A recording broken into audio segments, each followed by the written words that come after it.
Okay, neurofeedback today. Went well. I have been practicing what Steve had recommended that I utilize, that feeling that I feel like I can get rogue hair, that I feel like I can kind of hone in on when I'm able to help my brain calm a little bit during the sessions. He's like, it would definitely behoove you to practice that in day-to-day life when you're not feeling really stressed out and when you are, right? So I've been doing that. It's a balance for me, right? In this practicing that, by not feeling like I have to do it all the time, and like how long I'm doing it, and trying to be too structured about it. Because my instinct is to ask and be like, how long? Give me a time for, like, should I set a timer for like 5 minutes? Is that how long I need to do it in order to actually get my brain to calm down? Like what? Right? So I go into this all or nothing, perfectionistic. That is what my like knee-jerk reaction questions are. But I have been working against that, and in the practicing of it, like if I have a minute where I'm standing outside waiting for a rider to go to the bathroom, and it's just, I'm already outside, it's beautiful, and I can just kind of like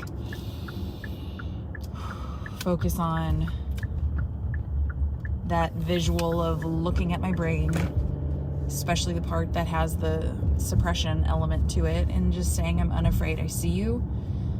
I'm unafraid.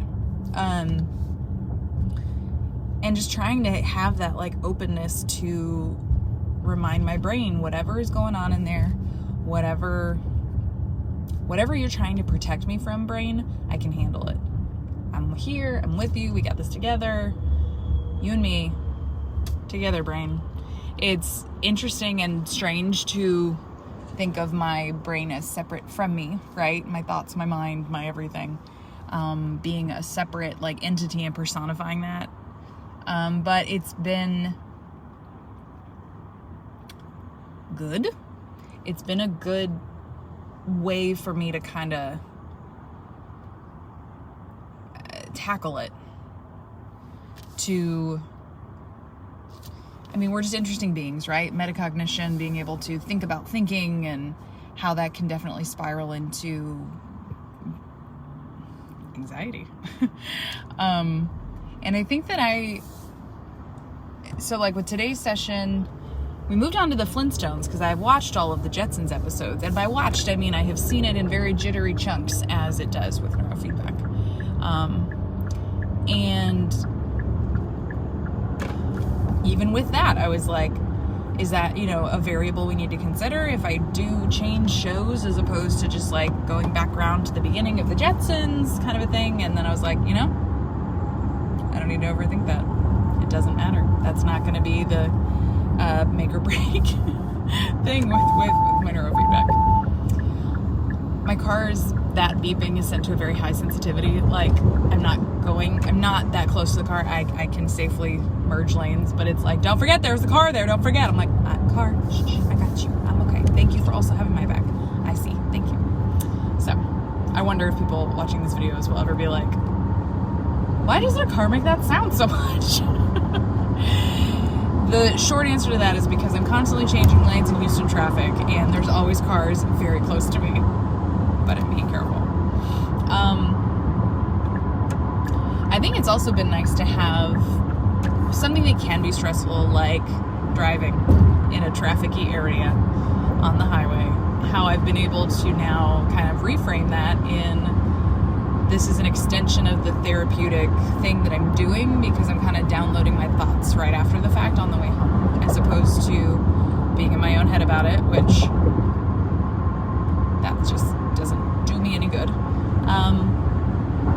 Hoping that at some point people watch this and realize that they're not alone, and that it's okay to take small steps toward healing, and it doesn't, to remove themselves from that all or nothing thinking. I'm definitely guilty of that. And,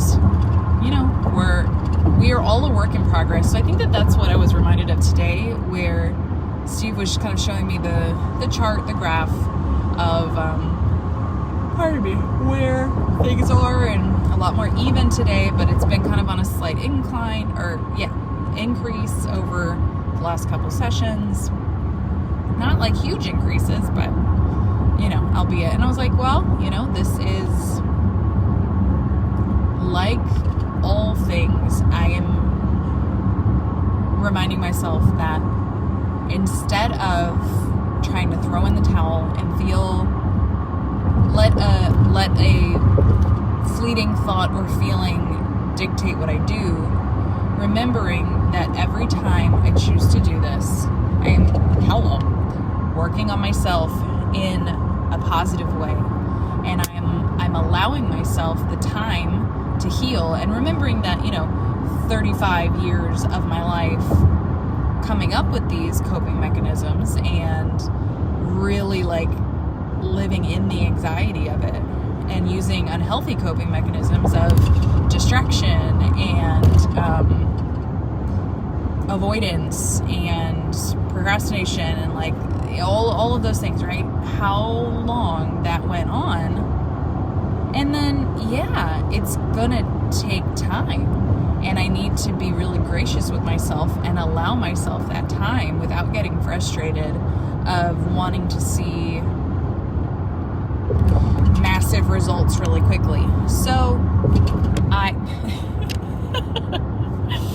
for some reason, I don't know if it's the vent or what, but it's not holding up as nicely to the bumps in the road as it usually does.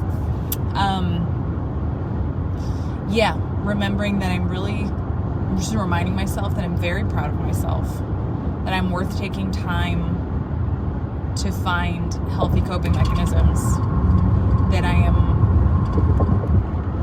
worthy of the love and the time and the resources I'm putting toward doing this, and that it's a process. This is a process. This is not, if there was a quick fix, I'd have found it by now and I'd have done it, but there's not. And it's not something that I can expect that it'll be also just one thing, either good or bad, right? That's that black and white, all or nothing thinking, where it's, as is life, it's a bit of a roller coaster, right? There are ups, there are downs, and it's just trying to navigate through them. And I think I'm doing a really good job at that. So I'm proud of myself. I go back tomorrow for some more. And he was explaining how the back of the brain and the parts that we're working right now it's a difficult spot. And when I am able to get it more under control, he was saying that it really will show in my life how I will be less bothered by things, less like jumpy or startled easily. Nice. Less affected by like sensory things. So like I'm really big on like noise, as far as like if something is too loud, I'm like, ooh, that hurts me. Can we turn that down? It hurts. I can't. Or like chewing, people eating and chewing just makes me want to rage. Things like that. If things like that could bother me less, now we're going to count that as a huge win, right? So anyway, good day, good session.